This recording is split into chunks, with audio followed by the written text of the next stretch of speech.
लंबे बालों की केयर कैसे करें ये हर मर्द को आज के समय में जरूर पता होना चाहिए। आजकल बहुत से लड़के लॉन्ग हेयर तो कर लेते हैं लेकिन उसकी केयर कैसे करें उन्हें पता ही नहीं होता, जिसके कारण कुछ ही महीनों बाद उनके बाल फ्रीजी, ड्राई, रफ और वीक दिखने लगते हैं। फिर यहाँ से शुरू होता है hair fall, split ends, dandruff और हेयर थिनिंग की प्रॉब्लम। अब लॉन्डो, एक बात समझ लो कि लॉन्ग हेयर को शॉर्ट हेयर से ज्यादा केयर की जरूरत होती है। तो आज तुम्हारा भाई तुमको यही बताएगा कि एक हेयर केयर रूटीन कैसे होता है जो हर लंबे बाल वाले मर्द अगर फॉलो करते हैं तो आप अपने बालों को सिर्फ गिरने या टूटने से ही नहीं बचाएंगे। तो इसको फॉलो करके आप अपने बाल को लंबे, घने, शाइनियर और हेल्दियर बना पाओगे। फिर मैं बताऊंगा कि आप अपने हेयर ग्रोथ में ऐसी क्या कॉमन मिस्टेक है जिसको हमको अवॉइड करना चाहिए। ओके, तो सबसे पहले बात करते हैं हेयर केयर के बारे में। लड़के बालों को लंबा तो कर लेते लेकिन उसके बाद ये सोचते हैं कि हेयर केयर लड़कों की चीज नहीं है, इसे सिर्फ लड़कियां ही करती है। और फिर कुछ समय बाद उनके बाल झड़ना चालू हो जाते हैं और फिर वो उन्हीं लड़कियों से टिप्स लेते फिर रहे रहते हैं। तो समझने वाली बात ये है कि हेयर केयर बहुत इंपॉर्टेंट चीज है। फिर वो मैटर नहीं करता वो लड़कों के लिए है या फिर लड़की के लिए। और जब अगर आपके बाल लंबे हैं तो फिर आपको जरूरत पड़ती है एक्स्ट्रा केयर की, क्योंकि जो हेयर होते हैं वो स्कैल्प से ग्रो करते हैं। जब हेयर छोटे होते हैं तो स्कैल्प का नेचुरल हेयर पूरे बालों तक इजिली पहुंच जाता है, लेकिन जैसे ही बाल लंबे होते हैं वो नेचुरल ऑयल बालों के एंड्स तक नहीं पहुंच पाते,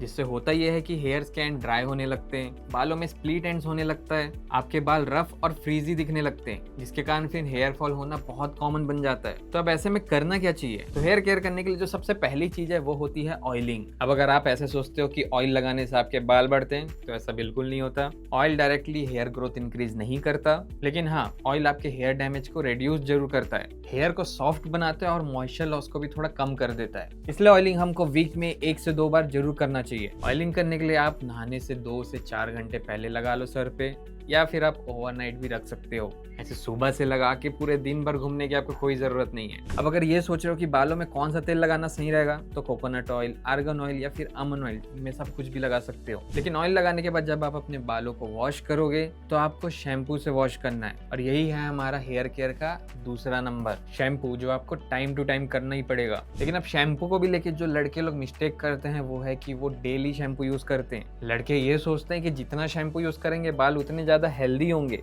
जबकि ऐसा बिल्कुल भी नहीं है। आपके बालों का नेचुरल ऑयल्स खत्म हो जाएगा, आप बहुत जल्दी टकले हो जाओगे। आप कल टकले हो रहे हो, आप आज टकले हो जाओगे। और ये ऑयल आपके बालों को मॉइस्चराइज करके रखता है, इसलिए शैम्पू आपको हर रोज इस्तेमाल नहीं करना है। आपको कितना इस्तेमाल करना है वो भी मैं बता देता हूँ। तो अगर आपका स्कैल्प ड्राई है तो आप वीक में 1 से 2 बार शैम्पू यूज कर सकते हो। अगर नॉर्मल स्कैल्प है, ना ज्यादा ड्राई ना ज्यादा ऑयली, तो 2 से 3 बार भी आप इस्तेमाल कर सकते हो। लेकिन अगर आपका स्कैल्प ऑयली होता है तो 3 से 4 बार वीक में करना भी गलत नहीं होगा। लेकिन अब एक बात का ध्यान रखो, जो शैम्पू हम यूज करते हैं वो मैं लड़के लोग को बहुत अच्छे से जानता हूँ। शैम्पू लिया, बालों पे डाला और ले दो भी पछाड़, ऐसे नहीं होता दोस्तों। आपको शैम्पू पी साइज लेना है, यानी कि एक मटर के दाने जितने साइज का।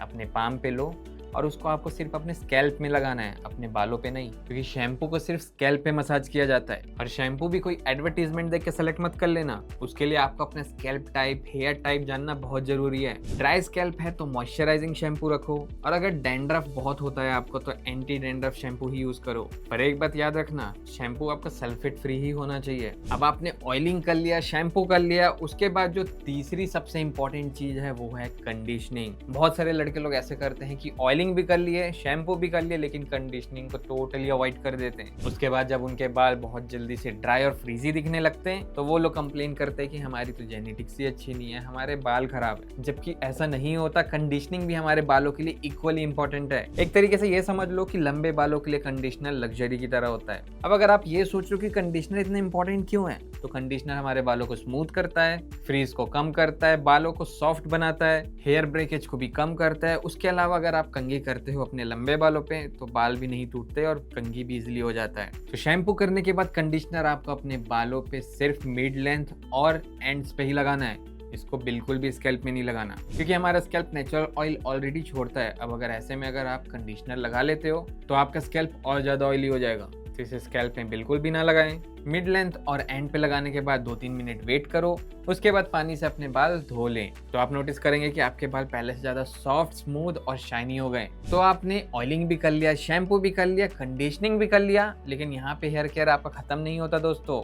अब आपको लास्ट हेयर सीरम भी लगाना है। अब अगर आपके लंबे बाल रफ हो गए हैं, ड्राई हो गए हैं, तो हेयर सीरम उनको स्मूथ करने में भी हेल्प करता है। उसके अलावा ये आपके बालों पे शाइन डाल देता है, जिसके कारण आपके बाल हेल्दी दिखते हैं और ग्लॉसी दिखने लग जाते हैं। जाते हैं। इसका एक फ़ायदा ये भी है कि अगर आपके लंबे बाल उलझे रहते हैं, अगर आपके बाल मेरी तरह कर्ली हैं, तो ये आपके बालों पे कंघी करना भी बहुत ईज़ी कर देता है। जैसे मुझे तो प्रॉब्लम होती है बालों पे कंघी करने पे, लेकिन अगर मैं हेयर सीरम लगा लेता हूँ तो मेरे बाल बहुत ईजिली कॉम्ब हो जाते हैं। तो शैम्पू कंडीशनर लगाने के बाद जब आपके बाल 70-80% ड्राई हो जाएं, तो 2-4 ड्रॉप सीरम के आप अपने पाम पे लो, उसको अच्छे से रब करो और फिर अपने बालों पे लगा लो। अब एक बात आपको यहाँ पे भी ध्यान देना है कि ये भी आपके रूट्स या फिर स्कैल्प पे नहीं लगेगा, इसको भी आपको अपने बाल के एंड्स पे या फिर मिड पे लगाना है। अब मैं आपको बता देता हूँ वो मिस्टेक जो आप अपने लंबे बालों के साथ करते हो, जिसके कारण फिर आपका हेयर फॉल होने लग जाता है। तो जो आपके बाल होते हैं वो सबसे ज्यादा वीक होते हैं वेट कंडीशन पे, यानी कि जब आप नहा के आते हो आपके बाल गीले होते हैं, तो उस कंडीशन में वो बहुत ज्यादा कमजोर होते हैं। और जो आपके बालों पे मैक्सिमम डैमेज भी होता है वो भी इसी वक्त होता है। अक्सर लोग नहाने के बाद टॉवल से एग्रेसिवली बालों को रब करने लग जाते हैं, या फिर नहा के आने के बाद तुरंत ही कॉम्ब चला दिया, जिसके कारण आपके बालों पे फ्रिक्शन क्रिएट होता है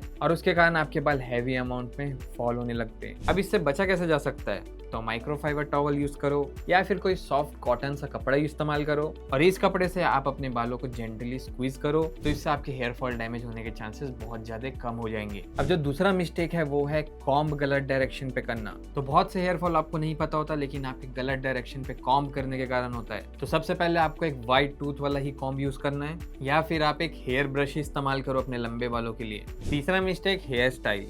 अब बहुत लोग अपना हेयर स्टाइल सेट करते समय, फिर वो चाहे मैन बन हो या फिर पोनीटेल हो, ये करते हुए अपने बालों को बहुत ज्यादा ही टाइटली कस लेते हैं, जिसके कारण बालों पे ट्रैक्शन क्रिएट होता है और वही रीजन बनता है आपके हेयर फॉल, हेयर डैमेज या फिर हेयर थिनिंग का। तो इस चीज से बचने के लिए इसको अवॉइड ही करो। अब चौथा जो मिस्टेक होता है वो है हीट डैमेजेस। बहुत लोग अपने बालों पे रोजाना कर्लिंग टूल इस्तेमाल करते हैं या फिर स्ट्रेटनर या फिर हेयर ड्रायर इस्तेमाल करते हैं, जो कि आपके बालों पे एक्सेसिव हीट प्रोड्यूस करता है, जिसके कारण आपके बाल बहुत ज्यादा फ्रीजी हो जाते हैं, बहुत ज्यादा ड्राई हो जाते हैं और ये सब के कारण आपके धीरे धीरे बाल झड़ने लगते हैं। तो ये सारी मिस्टेक अगर आप भी करते हो तो इसको अवॉइड करो, और अगर नहीं करते हो तो ये मिस्टेक को करने से जरूर बचो। फिर देखो आपके लंबे बाल कैसे हेल्दी रहेंगे। तो आप कितने भी प्रोडक्ट इस्तेमाल कर लो, कितने भी बालों का केयर कर लो, अगर आपका डाइट अच्छा नहीं है, अगर आप बहुत ज्यादा स्ट्रेस लेते हो, अगर आपकी स्लीप साइकिल बहुत ज्यादा पुअर है, या फिर आपकी जेनेटिक्स में ही बॉल्डनेस है, तो आप कितने भी प्रोडक्ट इस्तेमाल कर लो आपके बालों पे रिजल्ट नहीं दिखेगा। क्योंकि ये सारे प्रोडक्ट हमारे बालों को बाहर से खूबसूरत बनाते हैं, लेकिन अगर आपकी डाइट ही अच्छी नहीं है तो हमारे बालों को अंदर से न्यूट्रिएंट्स नहीं मिलेगा, जिसके कारण फिर नेचुरली आपको हेयर फॉल देखने मिलता है। वैसे ही स्ट्रेस और फिर पुअर स्लीप भी बहुत ज्यादा बड़ा रोल प्ले करता है। आपको स्ट्रेस नहीं लेना है, आपको अपनी नींद अच्छी रखनी है, आपको मेक श्योर करना है कि आपके बालों पे डैंड्रफ नहीं होने चाहिए, जिसके लिए मैं बताया कि आप एंटी डैंड्रफ शैम्पू भी इस्तेमाल कर सकते हो। और ये सब करने के बाद भी अगर आपको जेनेटिकल ही प्रॉब्लम है, जैसे अगर आपके पापा या फिर आपके घर में किसी को भी दादा या फिर उससे भी पहले से चलते आए हुए लोगों का बाल पतले हैं, डैमेज जल्दी होता है या फिर बॉल्डनेस की प्रॉब्लम है, तो यही सेम लक्षण आप पे भी देखने को मिल सकते हैं। तो आपके अगर लंबे बाल हैं तो मैंने आपको बता दिया आप अपने बालों की केयर कैसे कर सकते हो, क्या क्या मिस्टेक आपको अवॉइड करना चाहिए, उसके अलावा वो प्रोडक्ट जो आप इस्तेमाल करने वाले उसको आपको कैसे इस्तेमाल करना है। तो उम्मीद करता हूँ इस वीडियो से आपको पूरी हेल्प मिली होगी। वीडियो अच्छी लगी तो लाइक कर देना, चैनल पे नए तो कर देना सब्सक्राइब। मैं मिलूंगा आपको ऐसी नेक्स्ट इन्फॉर्मेटिव वीडियो में, तब तक के लिए बाय बाय।